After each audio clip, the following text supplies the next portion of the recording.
Headline edition, July 8, 1947. The Army Air Forces has announced that a flying disc has been found and is now in the possession of the Army. Army officers say the missile found...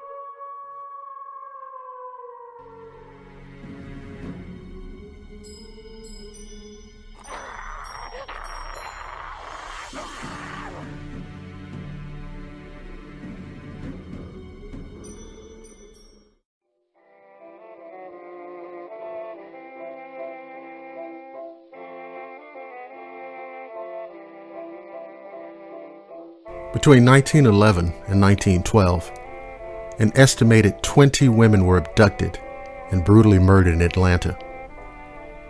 It was reported that all the serial killer's victims were attractive black or biracial women from impoverished communities.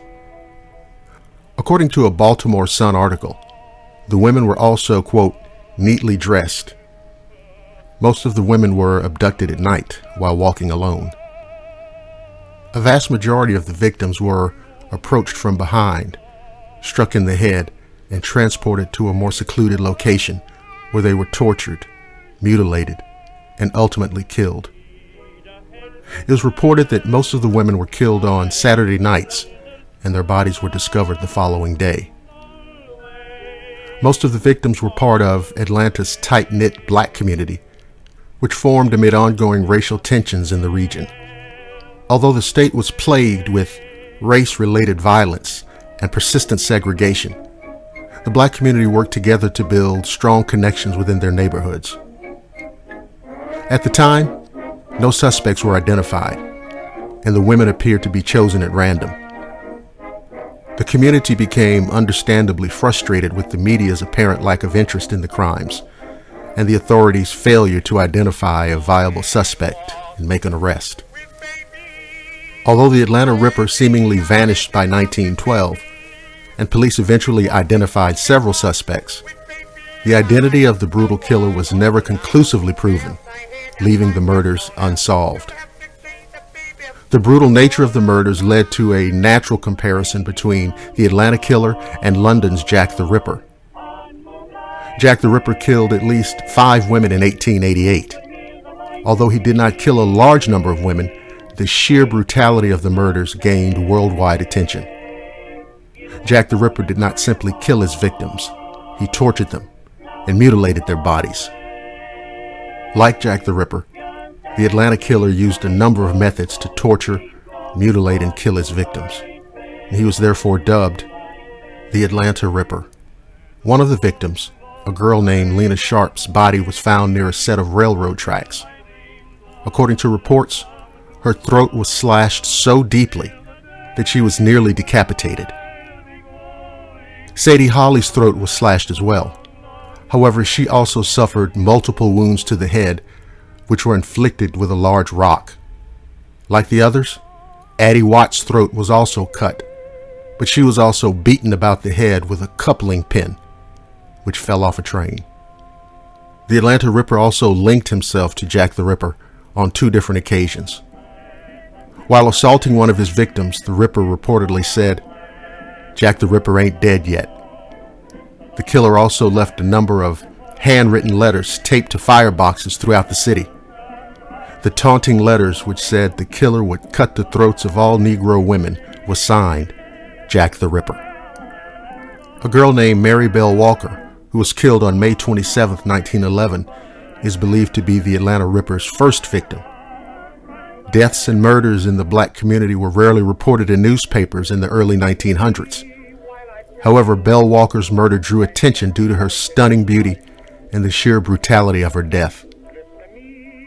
The barbaric killings continued for several weeks, but authorities did not immediately realize they were dealing with a serial killer, and the media did not take enough interest in the killings to feature them on the front page until the body of the 8th victim was found. Sadie Holly, who was killed on July 10, 1911, was the first of the Atlanta Ripper's victims to appear on the front page of the Atlanta Constitution. Like several other victims, Sadie's throat was slashed, and her skull was crushed with a rock. Her body was found dumped in a nearby field. Although her shoes were missing, authorities did not find any evidence that would lead them to her killer. By the time authorities discovered Sadie's body, they were beginning to theorize that the murders were committed by the same person. An article published by the Baltimore Sun said the serial killer appeared to be, quote, experiencing an awful mania of a diseased mind. Although an estimated 20 women were killed by the Atlanta Ripper, 2 women managed to escape. 20-year-old Emma Lou Sharp became concerned when her mother failed to return home from the market when expected. As the Atlanta Ripper targeted women matching her mother's description, Emma Lou feared the worst. In an attempt to find her mother, she followed the path her mother would have taken from the market to their home. Along the way, she met a man who stepped onto the sidewalk and blocked her path. According to Emma Lou, the man said, "I never hurt girls like you."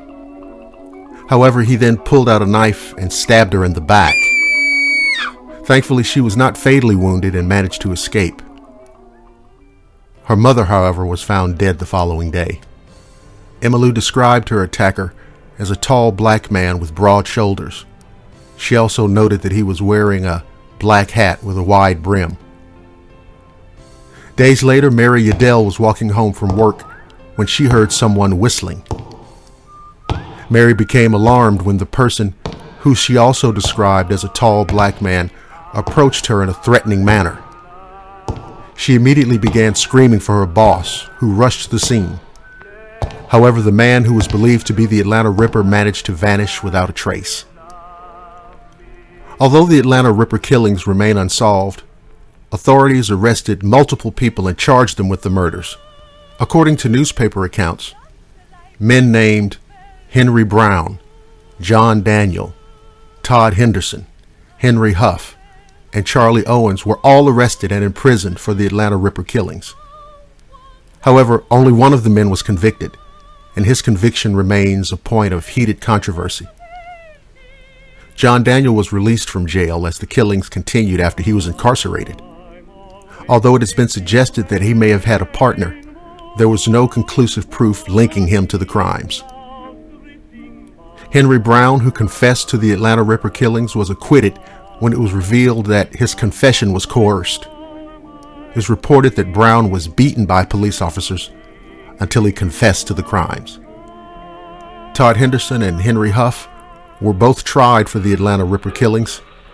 However, they were both ultimately found not guilty. Charlie Owens was charged in only one of the killings attributed to the Atlanta Ripper. Although he was found guilty, the conviction remains controversial. It was reported that the murders continued for some time after Charlie Owens was incarcerated. Another suspect, who was never arrested in the case, was a man named Jim Conley. Conley, who fit the description given by witnesses and those who escaped the Atlanta Ripper, was identified as the killer by Detective W.J. Burns. However, nobody ever followed up on the accusations. In March 1912, a grand jury convened and concluded the Atlanta Ripper was a myth. It was reported that the grand jury determined the killings were each committed by a different man and were in no way related.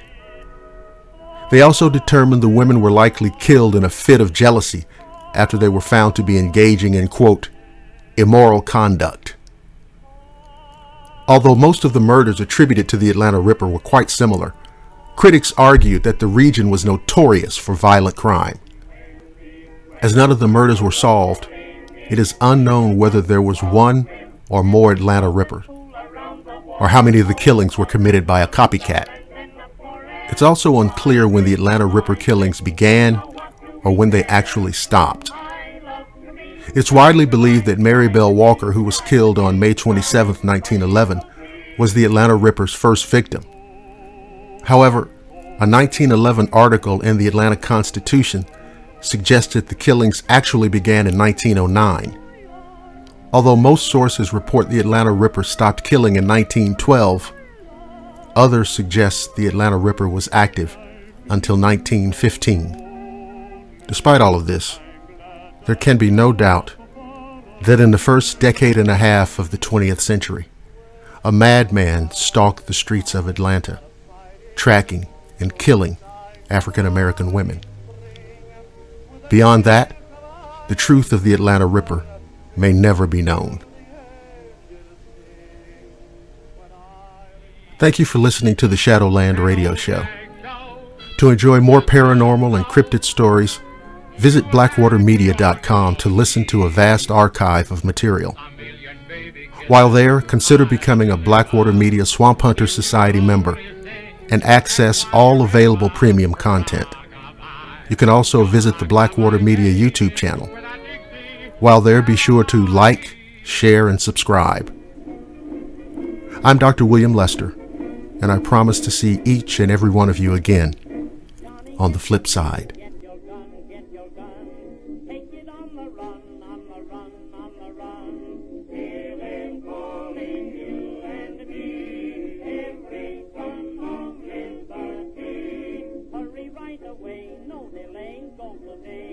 Make your daddy glad to have had such a lad.